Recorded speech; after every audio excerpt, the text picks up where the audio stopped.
चलिए आज हम लोग हीट पार्ट 2 है ना, heat part 2 change of phase.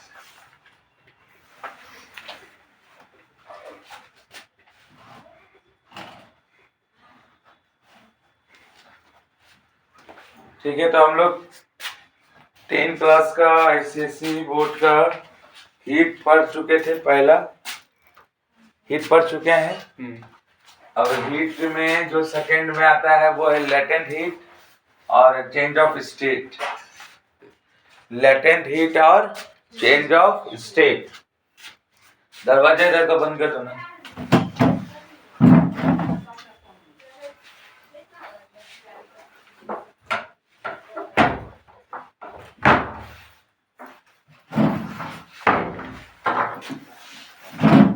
तो देखिए, टोटल कोई भी मैटर का 3 स्टेट होता है। कोई भी हम लोग सभी जानते हैं मैटर का 3 स्टेट होता है, सॉलिड, लिक्विड और गैस। ठीक है, तो अगर बोला जाता है कि अगर कोई सब्सटेंस सेम है ना, कोई भी सब्सटेंस सेम है, जैसे पानी, तो पानी जो है वो अंडर द कंडीशन टेम्परेचर और प्रेशर, पढ़े होंगे गैस लॉ के बारे में। अगर आपका टेम्परेचर और कंडीशन मेंटेन करे तो जितना भी गैस होता है, अगर आप टेम्परेचर और कंडीशन मेंटेन करेंगे, टेम्परेचर प्रेशर ये सब कंडीशन मेंटेन करेंगे, तो वो किसी भी स्टेट में एग्जिस्ट कर सकता है। जैसे पानी जब बर्फ होगा तो सॉलिड में होगा, लिक्विड होगा पानी, और फिर जब आप उसको बॉईल करेंगे तो गैसेस स्टेट में चल जाएगा। ठीक है, तो अंडर द कंडीशन, क्या बोल रहे हैं, अंडर द कंडीशन। क्या कंडीशन? टेम्परेचर। 3 ही कंडीशन जनरली देखा जाता है, टेम्परेचर, प्रेशर, है ना, और एक वॉल्यूम होता है। जैसे कि आपको यहाँ एग्जांपल में दिया है कि देखिए आपका जो आइस है वो सॉलिड होता है कितना डिग्री सेल्सियस में? 0 डिग्री सेल्सियस पर। ठीक है, जब आप इसको हीट करते हैं, तो हीट करेंगे तो क्या होगा, ये लिक्विड स्टेट में आएगा। तो लिक्विड स्टेट में आएगा 0 डिग्री सेल्सियस में, क्योंकि आप पढ़े होंगे एनोमलस एक्सपेंशन। तो अब ये वाटर बन जाएगा, ठीक है ना, एट 0 डिग्री सेल्सियस। ठीक है, फिर आप हीट किए, अरे पढ़े थे ना आप, 0 से 4 डिग्री सेल्सियस पे वाटर जो है मैक्सिमम डेंसिटी शो करता है।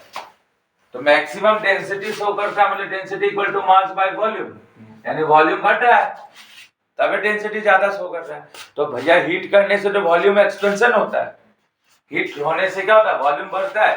तो यहाँ एक एनोमलस एक्सपेंशन होता है जो किसके बीच में लागू होता है, 0 to 4 डिग्री सेल्सियस।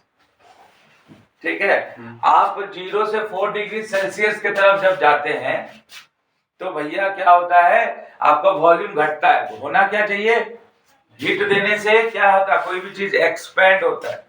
तो पानी के केस में क्या होता है, हीट देने से वॉल्यूम घटता है, यानी कॉन्ट्रैक्ट करता है। ये एक्सेप्शन है, ठीक है, जिसको हम लोग 9th क्लास में पढ़े हैं, एनोमलस एक्सपेंशन। ठीक है ना, तो आप ये चीज समझिएगा बात को, ठीक है ना, कि और 4 डिग्री सेल्सियस पे वाटर का डेंसिटी जो होता है वो मैक्सिमम होता है, मतलब डेंसिटी मैक्सिमम होता है, वॉल्यूम और कॉन्ट्रैक्ट होता है। लेकिन जैसे ही 4 डिग्री सेल्सियस के से पार करता है और मान लीजिए 10-12 डिग्री सेल्सियस के तक जाता है, तो फिर से वो नॉर्मल बिहेवियर शो कर देता है। नॉर्मल बिहेवियर शो करता है मतलब क्या हो गया, वॉल्यूम बढ़ने लगता है, और डेंसिटी, वॉल्यूम जब बढ़ने लगे तो डेंसिटी क्या हो जाएगा, कम होने, तो डेंसिटी फिर घटने लगता है। ये वाटर के साथ होता है ऐसा, जिसको हम लोग एनोमलस एक्सपेंशन बोलते हैं। ठीक है ना, तो कहने का मतलब है कि अगर कोई बर्फ 0 डिग्री सेल्सियस पे है सॉलिड स्टेट में, तो जब आप हीट करेंगे तो वाटर 0 डिग्री सेल्सियस से पहले लिक्विड स्टेट में कन्वर्ट होगा। 0 डिग्री सेल्सियस में होगा, लेकिन वो जब आप हीट किए तो पहले वो आइस से बर्फ में कन्वर्ट होगा, सॉरी आइस से वाटर में कन्वर्ट होगा, और वाटर में कन्वर्ट, वाटर क्या है लिक्विड स्टेट में, लेकिन 0 डिग्री। उसके बाद फिर क्या हुआ, तो फिर क्या हुआ, आप हीट देते गए 4 डिग्री सेल्सियस पर जैसे पहुंचा पानी, तो वॉल्यूम क्या हो गया, वॉल्यूम घटने लगा। ये होना चाहिए क्या, हीट देने से वॉल्यूम क्या होता है, बढ़ता है, एक्सपेंड करता है कोई भी चीज। तो यहाँ पे पानी का वॉल्यूम घटता है और डेंसिटी जो हो जाता है वो 4 डिग्री सेल्सियस पे मैक्सिमम हो जाता है। 4 डिग्री सेल्सियस पे क्या हो जाता है, मैक्सिमम हो जाता है। लेकिन जैसे ही 4 डिग्री सेल्सियस पार किया, आफ्टर 4 डिग्री सेल्सियस, फिर से वॉल्यूम अब क्या हो गया, बढ़ने लगेगा, और डेंसिटी आपका क्या हो जाएगा, घटने लगेगा। तो हीट आप लेने लगे 5 डिग्री, 10 डिग्री, 50 डिग्री, 100 डिग्री, और 100 डिग्री सेल्सियस पर जैसे पहुंचा, क्या हो गया, बॉयल होना चालू हो जाएगा, बॉयल होना चालू हो जाएगा। तो बॉयल होना चालू हो जाएगा, क्लियर है, यानी बॉयल होना चालू होगा, यानी क्या होगा, गैस निकलेगा, यानी पानी देखो फिर तीसरा स्टेट में एग्जिस्ट कर गया 100 डिग्री सेल्सियस में। 0 डिग्री सेल्सियस फ्रीजिंग वो होता है, और 100 डिग्री सेल्सियस बॉइलिंग होता है। तो 0 डिग्री सेल्सियस जहां फ्रीजिंग होता है, जहां आइस में होता है, उसको फिर हम लोग पानी में लाते हैं 0 डिग्री सेल्सियस में, हीट देके, और 0 to 4 में जब हम हीट देते हैं तो वॉल्यूम घटता है, बढ़ने के बजाय घटता है, और 4 डिग्री पे क्या होता है, डेंसिटी मैक्सिमम हो जाता है पानी का। इसी को बोलते हैं एनोमलस एक्सपेंशन, जो कि 9th क्लास में पढ़े। और 100 डिग्री से आफ्टर 4 डिग्री क्या होगा, वॉल्यूम फिर बढ़ने लगेगा ड्यू टू हीट। कोई भी चीज को आप हीट देंगे, लेकिन 0 to 4 में ये खेला होता है, ये चीज दिमाग में रखिएगा। आफ्टर 4 डिग्री वॉल्यूम फिर से घटना चालू हो गया, और डेंसिटी वॉल्यूम बढ़ना चालू हो गया, और डेंसिटी घटना चालू हो जाएगा, और 100 डिग्री सेल्सियस पे क्या हो जाएगा, वो बॉयल होना चालू हो जाएगा, यानी वाटर एक तीसरा स्टेट में घुस गया, एग्जिस्ट कर गया, जो कि गैस स्टेट। तो आप देखें ना, वाटर का अलग अलग टेम्परेचर पे अलग अलग फेज, ध्यान ध्यान दीजिए, वाटर का अलग अलग टेम्परेचर पे अलग अलग फेज, ठीक है नहीं, वाटर यहाँ पर मैक्सिमम डेंसिटी शो कर रहा है, तो ये अलग फेज है 4 डिग्री सेल्सियस। फिर 4 डिग्री सेल्सियस के बाद वॉल्यूम बढ़ने लगा, डेंसिटी घटने लगा, 100 डिग्री सेल्सियस पर जैसे पहुंचे, वाटर बॉयल होना चालू होने लगा। यानी अलग अलग टेम्परेचर पे आप वाटर का अलग अलग क्या देखे, उसका फेज देखे कि नहीं देखे, तो यही बोल रहा है, ठीक है ना। अब बोलता है कि the process of change from one state to another at constant temperature is called change of phase. क्या बोल रहा है, बोलता है कि आप जब एक स्टेट से दूसरे स्टेट में ला रहे हैं, सॉलिड से लिक्विड, और आपका देखिए टेम्परेचर कांस्टेंट ही है, टेम्परेचर देखो 0 डिग्री सेल्सियस था, यहाँ पे 0 डिग्री सेल्सियस, टेम्परेचर कांस्टेंट है, इसी को बोलते हैं change of phase. Change of phase कब बोलेंगे, जब आप एक स्टेट से दूसरे स्टेट में लेकर जाएं, क्या बोल रहे हैं, चेंज ऑफ फेज। देखिएगा चेंज ऑफ फेज क्या है, तो जब आप एक स्टेट से दूसरे स्टेट में जाते हैं और आपका टेम्परेचर कांस्टेंट हो, एट कांस्टेंट टेम्परेचर, वैसे फेज को बोलते हैं चेंज ऑफ फेज। तो यहां पर कहां हो रहा है, तो देखो आइस 0 डिग्री सेल्सियस पे सॉलिड था, और 0 डिग्री आप हीट दिए, और आइस जो है वाटर में चेंज हुआ 0 डिग्री सेल्सियस पे, तो इसको हम लोग बोलेंगे चेंज ऑफ फेज, कि टेम्परेचर आपका कांस्टेंट का कांस्टेंट है। समझ में आया चेंज ऑफ फेज का कहानी। चेंज ऑफ फेज किसको बोलते हैं, समझ में आया, फेज आपका चेंज हो रहा है अलग अलग टेम्परेचर में, तो आप देख रहे हैं 100 डिग्री सेल्सियस में तो बॉइलिंग में चला गया, लेकिन देखिए अगर आपका टेम्परेचर कांस्टेंट है और आपका फेज चेंज हो रहा है, तो उसी को बोलते हैं, मतलब एक स्टेट से दूसरे स्टेट में सब्सटेंस जा रहा है, तो समझ जाइएगा वो चेंज ऑफ फेज है। चेंज ऑफ फेज क्या होता है, एक स्टेट से दूसरे स्टेट में जाना और टेम्परेचर कांस्टेंट का हो जाना, तो ये कहला रहा है चेंज ऑफ फेज, ठीक है ना। समझ में आया? चेंज ऑफ फेज का कंडीशन समझ में, एट कांस्टेंट टेम्परेचर। अब बात करते हैं, it is brought about by the exchange of heat. बोलता है कि ये हुआ किसके वजह से हुआ होगा? हीट का एक्सचेंज से। आप यहाँ हीट दिए हैं, एनर्जी दिए हैं, तब ये 0 डिग्री सेल्सियस में वो पहले वाटर में चेंज हुआ। बात समझ में? अरे आप हीट दिए होंगे ना 0 डिग्री सेल्सियस में, तब वो आइस किस में चेंज हुआ होगा? वाटर में। तो यहाँ पर हीट एक्सचेंज होने की वजह से, इसलिए यहाँ हीट का साइन दिया कि हीट एक्सचेंज की वजह से वो सेम टेम्परेचर पे क्या हुआ? वो एक स्टेट से दूसरे स्टेट में चेंज हुआ, जिसको चेंज ऑफ फेज बोलते हैं। चेंज ऑफ फेज मतलब एट कांस्टेंट टेम्परेचर, है ना, सब्सटेंस एक स्टेट से दूसरे स्टेट में चल जाएगा। समझ में आया बात यहाँ पे? हाँ। यहाँ मोटा मोटी 2 बात आया कि हम मेरा कोई भी substance under the condition temperature pressure वो एक फेज से दूसरे फेज में जा सकता है, लेकिन आपको यहाँ पे चेंज ऑफ फेज क्या, what is change of phase?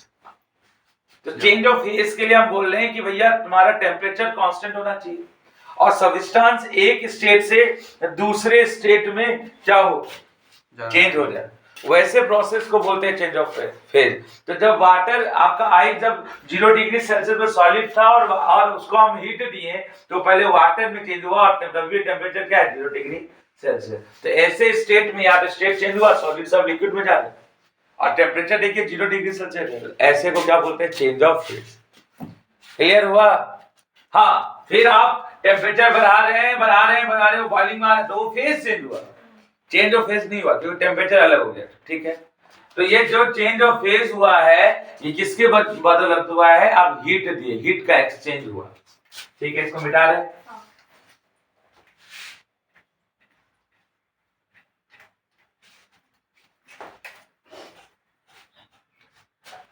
अब ध्यान दीजिएगा, आगे हम बात करते हैं एक फ्लो चार्ट का। फ्लो चार्ट जो बताएगा आपको, फ्लो चार्ट लीजिए, चार्ट जो आपको चेंज ऑफ स्टेट बताएगा, चेंज ऑफ फेज बताएगा। ठीक है, तो आइए देखते हैं।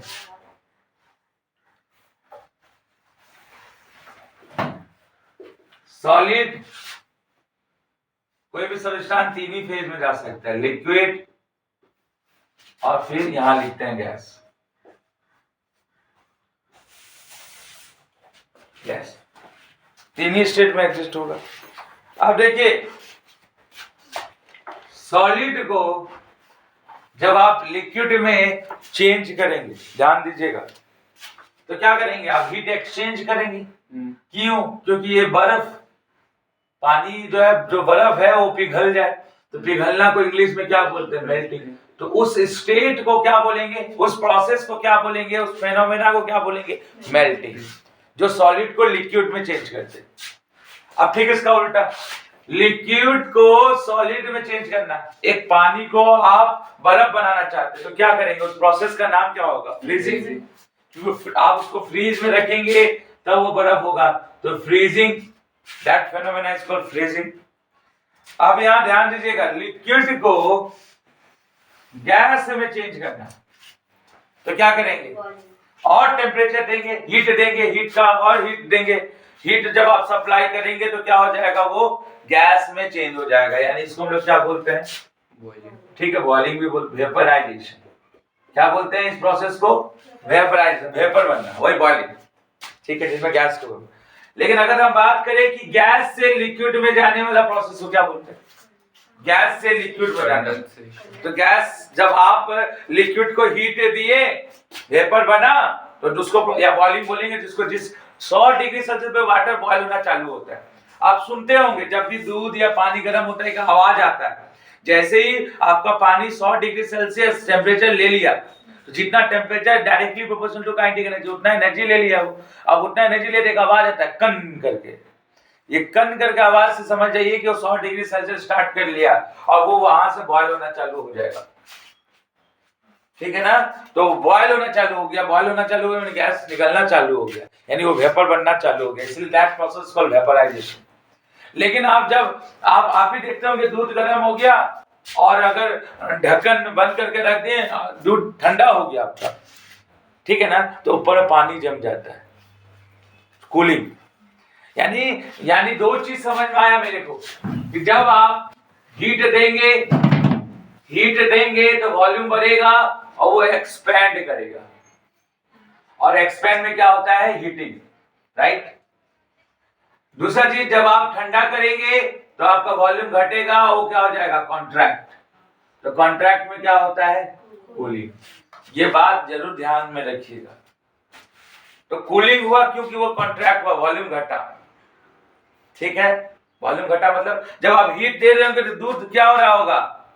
क्या हो रहा होगा? अभी इतना होगा और हीट देकर आगे बढ़ रहा, बार बार वो निकल रहा होगा, है ना, ऊपर जा रहा होगा, फिर नीचे आ रहा, फिर हीट कम कर दिए, नीचे आया, फिर ऊपर गया, फिर नीचे आया, तो वॉल्यूम बढ़ रहा है उसका।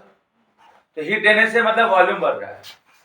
लेकिन जब ठंडा कर देंगे तो क्या हो जाएगा जी? अगर आप 1 किलो दूध को गर्म कर देते, 1 किलो दूध अब नहीं रहा, कुछ वेपर बन के निकल गया, तो आपको क्या हो गया? जो ओरिजिनल वॉल्यूम था उससे थोड़ा वॉल्यूम कम हो गया होगा, यानी जितना पानी था दूध का। इसीलिए देखते होंगे ना, दूध को बहुत ज्यादा बार गर्म करेंगे तो वो क्या होता है? पानी निकल जाता है। अब पानी निकल जाता है, यानी क्या होगा? आपका वॉल्यूम घट जाता है। तो ठंडा होने से वॉल्यूम घटता है, ये चीज दिमाग में जरूर याद रखिएगा ऑलवेज फिजिक्स में। तो यहाँ पर भी वही बात है, गैस को जब लिक्विड किए मतलब क्या हो गया? वो गैस ठंडा हो गया, तो वेपर वाटर बनकर, मतलब जो गर्म पानी जो ऊपर वेपर बना था वो क्या होगा? पानी के रूप में आ गया, यानी कूलिंग हो गया। कूलिंग तो मतलब होता है कंडेंसेशन, तो उस प्रोसेस को बोलते हैं कंडेंसेशन। इसको इवापोरेशन भी बोल सकते हैं, वेपराइजेशन, ठीक है। अब यहाँ पर बात आता है, ठीक है, अभी हम एक एक स्टेप पे गए, सॉलिड से लिक्विड एक फेज, लिक्विड से गैस एक फेज, हम लोग चेंज ऑफ फेज भी जान गए। तब आइस को 0 डिग्री सेल्सियस से वाटर एट 0 डिग्री सेल्सियस में सेम कांस्टेंट टेम्परेचर पे आपका स्टेट का चेंज हो जाना, that is called change of phase. देख लीजिए। अब यहाँ पर हम एक एक स्टेट को देखेंगे, एक एक स्टेट में क्या चेंज करते हैं तो क्या क्या प्रोसेस कहलाता है। अब यहाँ पर ध्यान दीजिएगा, सॉलिड से अगर आप गैसीय स्टेट में डायरेक्ट चेंज करना चाहते हैं तो क्या बोलते हैं? सॉलिड से डायरेक्ट गैसीय स्टेट में चेंज होना। तो देखिए, नैप्थलीन बॉल आप लाते हैं, अरे मम्मी आप देखते होंगे ना, मम्मी लोग कपड़ा उपड़ा है ना, हाँ जो भी कपड़ा उपड़ा में रखती है व्हाइट रंग का बॉल, वो बॉल देखते होंगे 6 महीने के बाद वो गायब हो जाता है।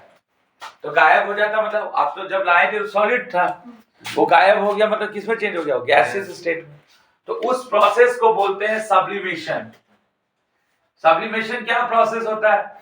वो प्रोसेस जो सॉलिड को गैसियस स्टेट में डायरेक्ट ट्रांसफर कर दे without interrupting liquid state, without entering liquid state, solid को जो गैसियस स्टेट में कन्वर्ट कर दे उसको बोलते हैं सब्लिमेशन। क्या बोलते हैं? सब्लिमेशन। लेकिन अगर गैस से सॉलिड में कन्वर्ट हो जाना को क्या बोला जाएगा? गैस से सॉलिड में कन्वर्ट होना। गैस से सॉलिड, को एग्जांपल बताएंगे गैस से सॉलिड का? सॉलिड का कोई एग्जांपल बताइए। देखिए, आप सॉलिड टू वेपर बने, आप देखें ना नैप्थलीन बॉल क्या होता है? 6 महीने बाद गायब हो जाता है कि नहीं? या आजकल तो टॉयलेट में भी दिया जाता है कि भैया क्या होता है, धीरे धीरे कम होते हैं। ड्राई आइस कैसा होता है? गैसेस स्टेट में होता है, सॉलिड रहता है, सब्लिमेशन होता है उसमें, सब्लिमेशन होता है ना। हम यहाँ बात कर रहे हैं गैसेस स्टेट से सॉलिड स्टेट जाने का।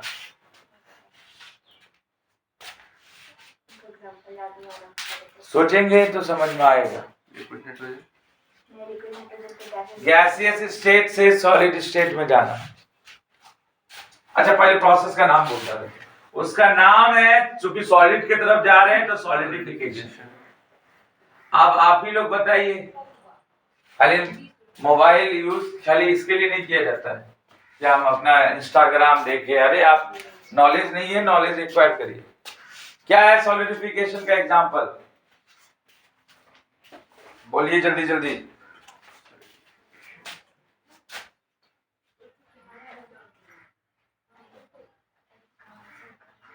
अच्छा, एक बात और, कंडेंसेशन को ही हम लोग लिक्विफिकेशन भी बोलते हैं।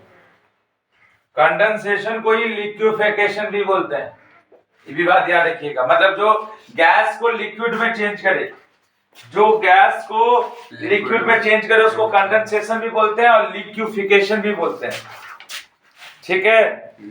तो ये बात आप ध्यान से रखिएगा। आज जो सॉलिड टू वेपर हो जाएगा, सॉलिड से वेपर में चेंज करेगा, दैट इज सब्लिमेशन, और गैस से जो सॉलिड होगा सॉलिडिफिकेशन। आपको हम बोले सॉलिडिफिकेशन, सब 8 क्लास का बात है।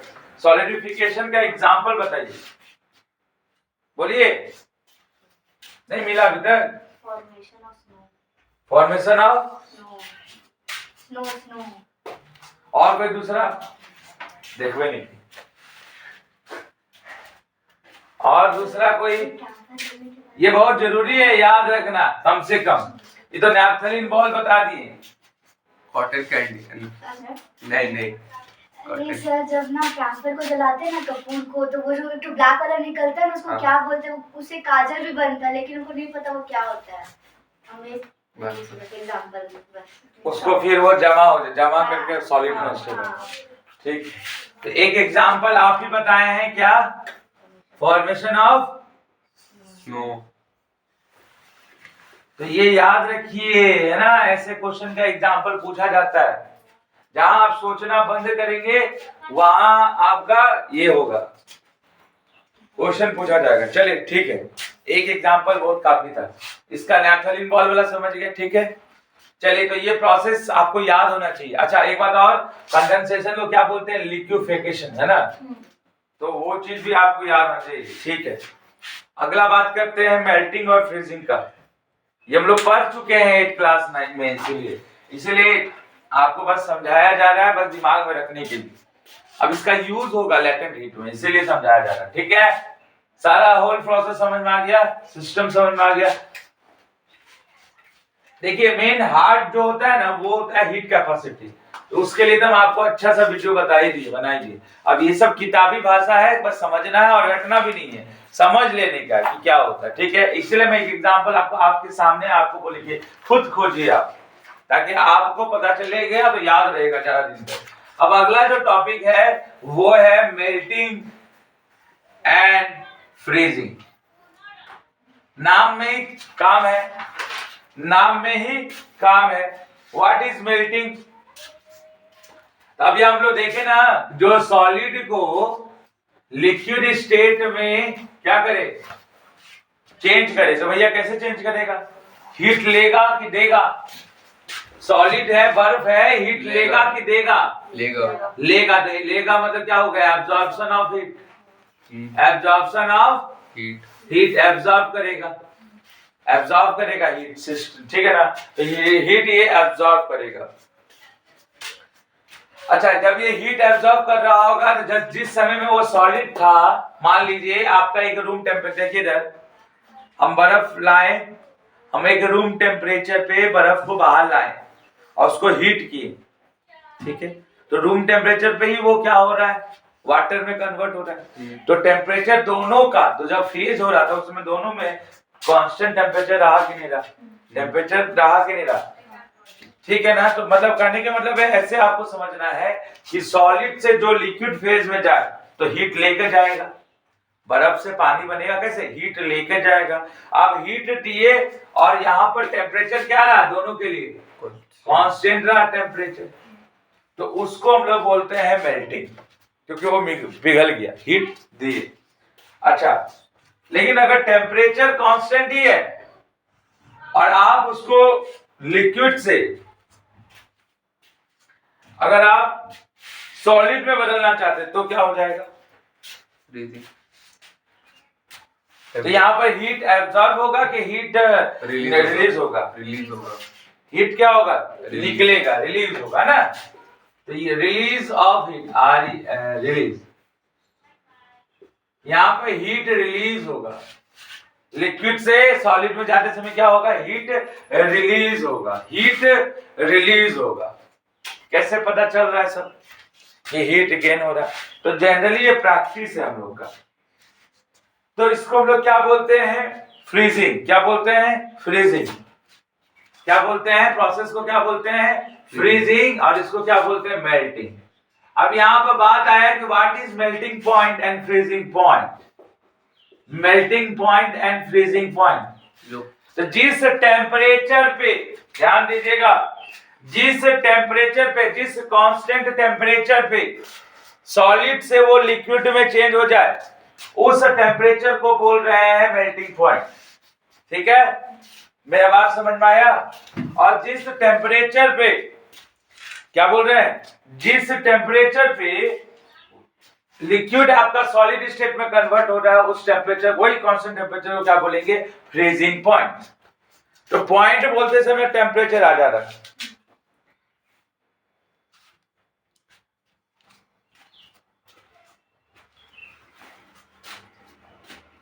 चलिए ठीक है, ये सब आपको लग ही रहा है 9 और 10, 9, 8, 9 वाला है, बस आपको बस एक बार रिकॉल किया जा रहा है कि क्या होता है। ठीक है, तो मेल्टिंग और फ्रीजिंग समझ में आया। जिस कांस्टेंट टेम्परेचर पे आप सॉलिड को लिक्विड में चेंज कर रहे हैं due to absorption of heat, heat को एब्जॉर्ब करने के कारण, तो उसको बोलेंगे मेल्टिंग। और जिस टेम्परेचर पे ये मेल्ट हुआ उसको मेल्टिंग पॉइंट। उसी तरह जिस टेम्परेचर पे आप हीट को रिलीज कर रहे हैं और लिक्विड से सॉलिड में चेंज कर रहे हैं, तो उसको बोलेंगे फ्रीजिंग। और जिस टेम्परेचर पे ये हुआ है उसको बोला जाएगा फ्रीजिंग पॉइंट। क्लियर है? क्लियर हो गया? अच्छा, याद भी होते जा रहा है, साथ साथ पढ़ने का जरूरत नहीं है आगे, बस एक बार दिमाग में आ गया। अब हम लोग आगे बात करते हैं।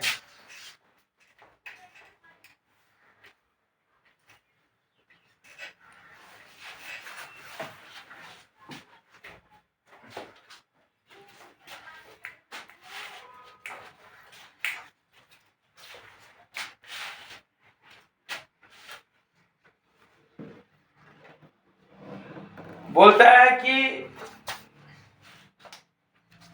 अभी आप पढ़े ना मेल्टिंग, मेल्ट होना, तो मेल्ट होने से वॉल्यूम में क्या चेंज आता है? मेल्टिंग में क्या वॉल्यूम में चेंज आता है? वॉल्यूम इंक्रीज करता है।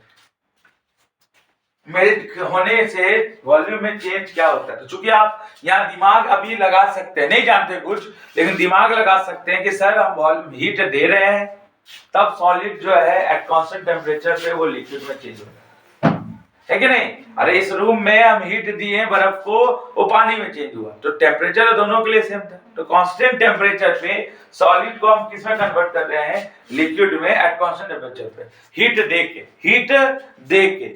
अब आप ही बताओ, हम आपको कुछ देर पहले क्या बताए थे? हीट देने से क्या होता है? वॉल्यूम बढ़ता है। हीट देने से क्या होता है? वॉल्यूम बढ़ता है। बोले थे ना, एक्सपेंड होता है। ठीक है, चलिए, दिमाग में तो आपको याद आ रहा है। अब हम लोग यहाँ बात करते हैं। आपको हम बता दे, most of the substance like lead, wax. अच्छा, वैक्स जान रहे? हाँ, क्या होता है? मम्मी लोग जो लगाती है हाथ पे वैक्सिंग के टाइम। मोमबत्ती भी होता है और ये होता है जो मम्मी लोग वैक्सिंग के टाइम यूज करती है। क्या? अरे वो अलग अलग चीज है। अरे दोनों वैक्सी कहलाता है, एक होता है मोमबत्ती वाला, एक होता है आपका वैक्सी वाला। वैक्स मोमबत्ती वाला सही है, मोमबत्ती वाला। ठीक है, ठीक है। तो लीड क्या होता है? पेंसिल में जो रहता लीड मेटल है। हाँ, लीड मेटल है। हाँ, तो वही तो ठीक है। पेंसिल में रहता है, ग्रेफाइट। ग्रेफाइट का लीड होता है। जो बोले तो पेंसिल में रहता है। नहीं, सब चीज जान है, छोटा चीज जानता सब है, लेकिन दिमाग में नहीं आता है ना? तो लीड, वैक्स, ये सब सब्सटेंस जो होता है ये एक्सपेंड होता है मेल्ट पे, जब आप पिघलाते हैं तो। नहीं, इमेजिन करिए, ये एक्सपेंड होगा, मेल्टिंग पर करने पे क्या होगा? ये एक्सपेंड होगा। एक्सपेंड होना मतलब क्या होगा? वॉल्यूम बढ़ेगा। लेकिन कुछ सब्सटेंस जो है,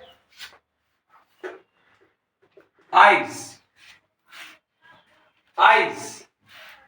अरे अभी तो बताया इसके बारे में कहानी, एनोमलस एक्सपेंशन 4 डिग्री था। तो कुछ सब्सटेंस जो है वो हीट देने पे वो क्या होता है? कॉन्ट्रैक्ट होता है। कॉन्ट्रैक्ट होता है। मेल्टिंग मतलब हीट देना भाई। जब आप हीट दे रहे हैं तो ये कॉन्ट्रैक्ट होता है। अरे ये तो आप पढ़े ही है, एनोमलस एक्सपेंशन। हम बोले ना हीट देने से मैक्सिमम सब्सटेंस क्या होता है, कॉन्ट्रैक्ट, एक्सपैंड एक्सपेंड करता है, वॉल्यूम बढ़ता है उसका। लेकिन आइस के साथ क्या होता है, 4 डिग्री सेल्सियस तक आप 0 से 4 गए, मतलब हीट दिए हैं तभी तो गए।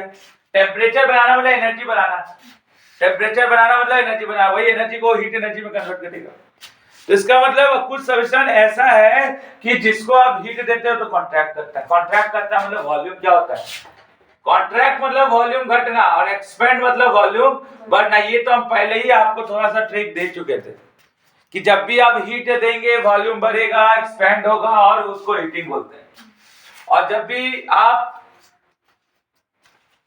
वॉल्यूम आपका घट रहा है तो वो हो गया कॉन्ट्रैक्ट, और उसको हम लोग कूलिंग बोलते हैं जनरली टॉक में। लेकिन आइस के केस में थोड़ा एक्सेप्शन केस है, 0 से 4 डिग्री सेल्सियस में आप हीट दे रहे हैं, लेकिन वो एक्सपेंड करने के बजाय वो कॉन्ट्रैक्ट करने लगता है, जिसको हम लोग एनोमोलस एक्सपेंशन बोलते हैं। क्लियर है? तो आप सबको समझ में आ गया वॉल्यूम और मेल्टिंग पे। हाँ, इन जनरल वॉल्यूम और मेल्टिंग पे क्या होगा, मेल्टिंग मतलब हीट दे रहे हैं, वॉल्यूम बढ़ रहा है, वॉल्यूम बढ़ रहा है मतलब एक्सपेंशन हो रहा है। लेकिन आइस में हीट देते हैं 0 से 4 डिग्री सेल्सियस के बीच, तो वो वॉल्यूम वहां घटता है, कॉन्ट्रैक्ट होता है और डेंसिटी बढ़ता है। ये बात का आप ध्यान दीजिएगा। और यहाँ डेंसिटी घटता है, जबकि यहाँ डेंसिटी 0 to 4 डिग्री सेल्सियस तक बढ़ता है कि नहीं? चलिए आप बात करते हैं प्रेशर का। टेम्परेचर का तो देख लिए खेला।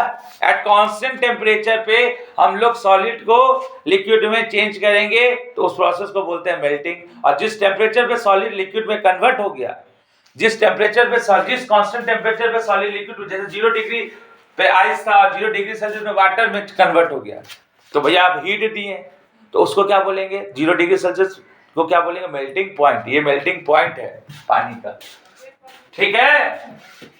जिस तरह से पानी का बॉइलिंग पॉइंट क्या होता है, 100 डिग्री सेल्सियस, ठीक है? अब आगे बात करते हैं effect of pressure. Effect of pressure on melting point. हम लोग टेम्परेचर देख लिए, टेम्परेचर का कहानी समझ गए। 0 डिग्री सेल्सियस से आइस से 0 डिग्री वाटर जाना, कांस्टेंट टेम्परेचर पे एक फेज से दूसरे फेज में जाना, जिसको चेंज ऑफ फेज बोलते हैं। तो इसको हम लोग मेल्टिंग पॉइंट बोल रहे हैं, क्योंकि आप हीट दे रहे हैं। वॉल्यूम का केस देख लिया, अब केस देखेंगे प्रेशर का, क्योंकि हम आपको पहले ही बता दिए कि कोई भी चीज 3 चीज पर डिपेंड करता है, 3 वेरिएबल होता है, जिसको आप 11वीं क्लास में बोलेंगे स्टेट वेरिएबल थर्मोडायनेमिक्स में। प्रेशर, वॉल्यूम, टेम्परेचर, जनरली इसी से देखा जाता है। तो प्रेशर, वॉल्यूम देख लिया, टेम्परेचर देख लिया, प्रेशर का कहानी देख लेते हैं, ठीक है? अब बोलता है कि melting point of substance like contract on melting. कौन था?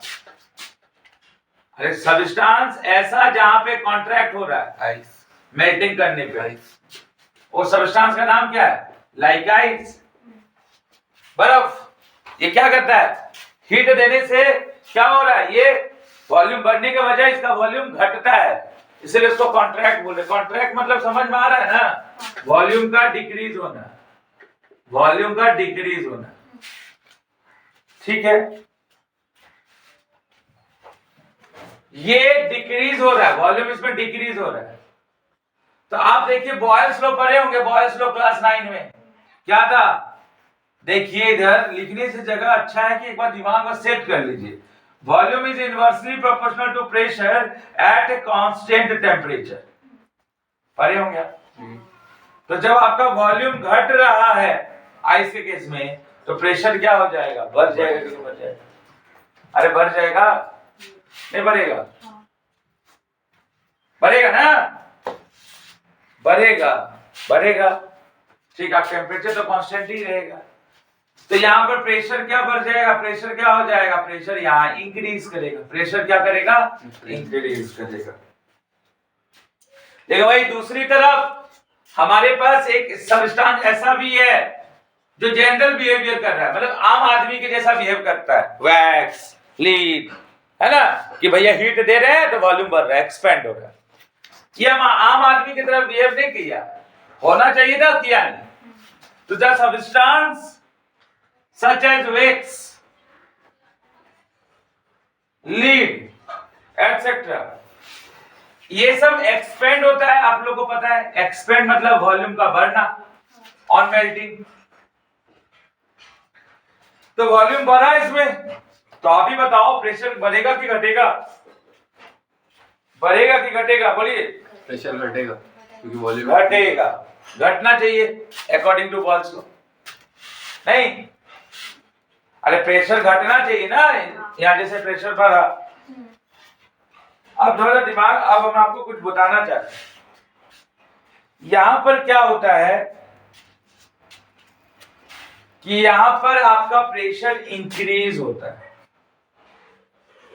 घटने की जगह पे यहां पर प्रेशर इंक्रीज होता है। वजह, प्रेशर घटना चाहिए बॉयल्स लॉ के हिसाब से एट कांस्टेंट टेम्परेचर पे, लेकिन यहां पर तो बॉयल्स टेम्परेचर कांस्टेंट हुआ ही नहीं ना।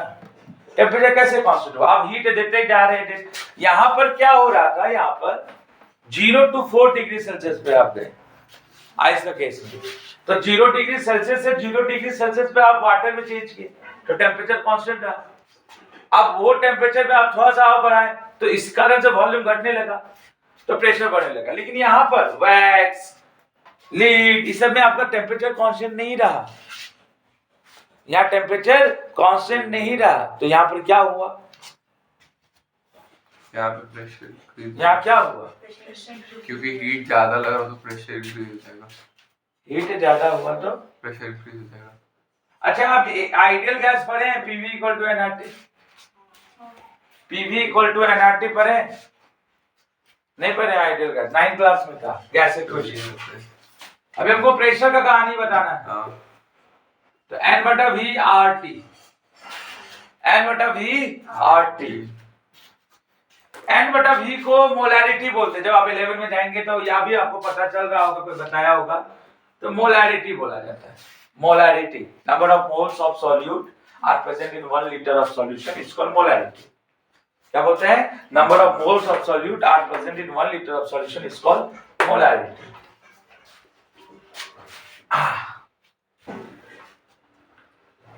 अब आप यहां पर, चूंकि आपका धीरे धीरे टेम्परेचर बढ़ रहा है, धीरे धीरे टेम्परेचर बढ़ रहा है, तो प्रेशर क्या होगा? घटेगा, बढ़ेगा। यहाँ टेम्परेचर देखिए बढ़ रहा है तो प्रेशर क्या होगा? बढ़ेगा यहाँ पर। तो यहाँ पर फैक्टर किस पे डिपेंड कर रहा है? टेम्परेचर पे, ना कि वॉल्यूम के हिसाब से चलेंगे। समझ में आया कि नहीं आया?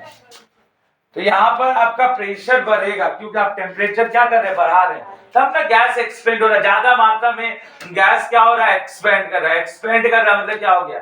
अरे वैक्स या लीड, ये सब क्या हो रहा है? एक्सपेंड हो रहा है। क्यों? क्योंकि आप टेम्परेचर दे रहे हैं तो बढ़ रहा है टेम्परेचर। टेम्परेचर बढ़ रहा है मतलब क्या हो गया? आपका प्रेशर भी बढ़ेगा। ठीक है?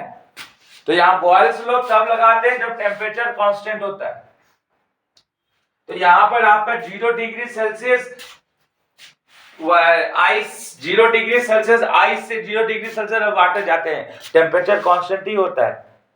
टेम्परेचर कांस्टेंट ही होता है और फेज चेंज हो जाता है कि नहीं? याद है ना, ये पढ़े होंगे नेबुलस एक्सपेंशन में। तो यहाँ टेम्परेचर, यहाँ पर ये लागू होगा, ठीक है? जबकि यहाँ पर टेम्परेचर कांस्टेंट नहीं है, यहाँ टेम्परेचर बढ़ रहा है तो प्रेशर भी बढ़ेगा, प्रेशर भी बढ़ेगा। ठीक है?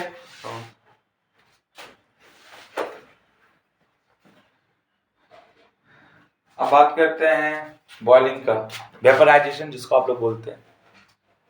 चलिए यहां तक समझ में आ गया? रटने वाली बात नहीं है। मेल्टिंग को देखिए, हम आपको तीनों बता दिए, टेम्परेचर, प्रेशर और वॉल्यूम। टेम्परेचर पे क्या बताएं? टेम्परेचर पे क्या बताएं कि देख, टेम्परेचर पे क्या बताएं कि जिस टेम्परेचर कांस्टेंट पे सॉलिड लिक्विड पे चेंज हो जाए उसको हम लोग बोलते हैं मेल्टिंग। और मेल्टिंग पॉइंट जिस पॉइंट पे होगा कांस्टेंट टेम्परेचर, बार बार बोल रहे हैं, ठीक है? अब यहाँ पर दो केस आप देखिए, वॉल्यूम और प्रेशर। वॉल्यूम और प्रेशर में क्या देखिए कि वॉल्यूम तो भैया हीट देने से बढ़वे करेगा, और आइस के केस में एक्सेप्शन केस है तो वॉल्यूम उसमें घटता है।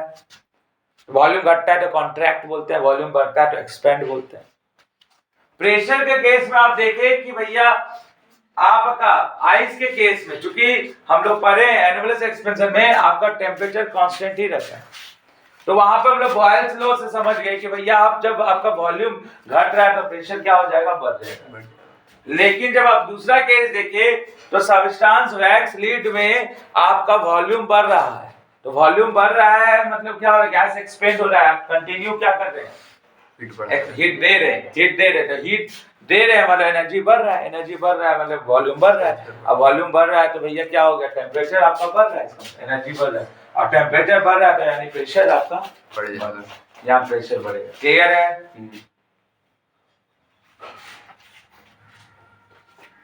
ये सब चीज नहीं है लिखा हुआ बुक में, हम बार बार फिर से बोल रहे हैं, खाली लिख लिया है बढ़ेगा, कैसे बढ़ेगा तुम समझो, तुम तो रट लो। तो यहाँ पर वही सब चीज सिखाया जा रहा है जो चीज नहीं है। ठीक है, अब आगे बात करते हैं बॉइलिंग का।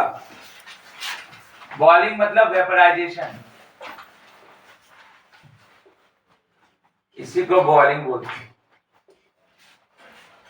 बॉइलिंग क्या होता है जी? वाटर का बॉइलिंग पॉइंट हम लोग को पता है 100 डिग्री सेल्सियस। तो बॉइलिंग पॉइंट क्यों बोले इसको? क्योंकि 100 डिग्री सेल्सियस पर जैसे ही पहुंचा पानी अब बॉयल हो ना, वेपर बनना चालू हो गया, तो that temperature is called boiling point. मतलब what is boiling, what is vaporisation? तो लिक्विड को किस में चेंज करते हैं, गैसेस स्टेट में चेंज करने के स्टेप को या करने के प्रोसेस को क्या बोलेंगे, वेपराइजेशन। और जिस टेम्परेचर पे ये लिक्विड को गैसेस में चेंज कर दे, उस टेम्परेचर को क्या बोला जाएगा, बॉइलिंग पॉइंट या वेपराइजेशन। समझ में आया कि नहीं आया? अच्छा, तो यहाँ पर आप हीट दे रहे हैं कि ले रहे हैं? यहाँ पर हीट दिया जा रहा है ना गैस के लिए। अरे भैया आपका पानी गर्म करना है तो आप हीट देते हैं कि नहीं देते हैं? हीट दे रहे, टेम्परेचर बढ़ा रहे कि नहीं बढ़ा रहे? टेम्परेचर बढ़ा रहा है यानी काइनेटिक एनर्जी बढ़ रहा है, मॉलिक्यूल बार बार कोलाइड कर रहा होगा अंदर ही अंदर, है ना, कोलिजन बढ़ गया, मॉलिक्यूल का प्रेशर बढ़ गया वाल से। अरे टेम्परेचर बढ़ने से प्रेशर क्यों बढ़ा, अभी आप देखे ना, देख लीजिए। अब जब आपको बताएं टेम्परेचर बढ़ने से प्रेशर कैसे बढ़ गया, क्या वजह था, तो देखिए जब आप हीट दे रहे थे तो आपका, अभी आपको हम यहाँ पे लास्ट क्लास में बताया, तो हीट दे रहे थे मतलब टेम्परेचर बढ़ रहा था। टेम्परेचर पर देने से क्या हुआ, जो गैसियस मॉलिक्यूल है इन लोग का आपस में कॉलिजन बढ़ गया, और साथ में ये मॉलिक्यूल यहाँ वाल से टकरा कर वो भी बढ़ गया। बढ़ गया कि नहीं बढ़ गया? बढ़ गया कि नहीं बढ़ गया? तो इस वजह से क्या हुआ, कॉलिजन बढ़ गया, मोशन बढ़ गया, एनर्जी बढ़ गया। अरे कॉलिजन बढ़ गया पार्टिकल का, समझ में आया? और साथ में वाल के साथ कॉलिजन वो भी बढ़ गया। तो इस वजह से क्या हो गया आपका, अब वाल पे देखिए, अब एक मॉलिक्यूल तो नहीं है, देखिए इधर एक मॉलिक्यूल नहीं है, बहुत सारा मॉलिक्यूल है। इस तरह से वाल पे क्या कर रहा होगा, प्रेशर को बढ़ा दिया। हीट देने से क्या हुआ, वाल का प्रेशर पे क्या होगा, वाल प्रेशर क्या हो गया, जितना बार टकरा रहा वाल पे फेंका रहा होगा वाल, यानी प्रेशर बढ़ गया। अब समझ में आया इससे पहले वाला में प्रेशर क्यों बढ़ रहा था, टेम्परेचर बढ़ाने से। ठीक है, तो आप अगर लॉजिक नहीं याद रख सकते तो कॉन्सेप्ट को याद रखिए, क्लास 9 का स्टडी ऑफ गैस लॉ का। सेम कहानी यहां पर भी है कि भैया जिस टेम्परेचर पे लिक्विड गैसेस स्टेट में जाए हीट को लेके, उस टेम्परेचर को बोलते हैं बॉइलिंग पॉइंट या वेपराइजेशन। ठीक है ना, समझ में आया? तो कोई ना कोई एक टेम्परेचर होगा, हम लोग सभी को पता है कि 100 डिग्री सेल्सियस पे ही लिक्विड क्या होगा, एक पार्टिकुलर टेम्परेचर है। 0 डिग्री सेल्सियस पे फ्रीजिंग होगा और 100 डिग्री सेल्सियस पे बॉइलिंग होगा, ये बात सबको पता होना चाहिए। 0 डिग्री सेल्सियस पे फ्रीजिंग और 100 डिग्री सेल्सियस पे बॉइलिंग होगा, ये बात सबको पता है। एक पार्टिकुलर टेम्परेचर दिया गया है, तो इस टेम्परेचर पे लिक्विड क्या होगा, बॉयल होना चालू होगा, तो इस टेम्परेचर को क्या बोलेंगे, बॉइलिंग पॉइंट।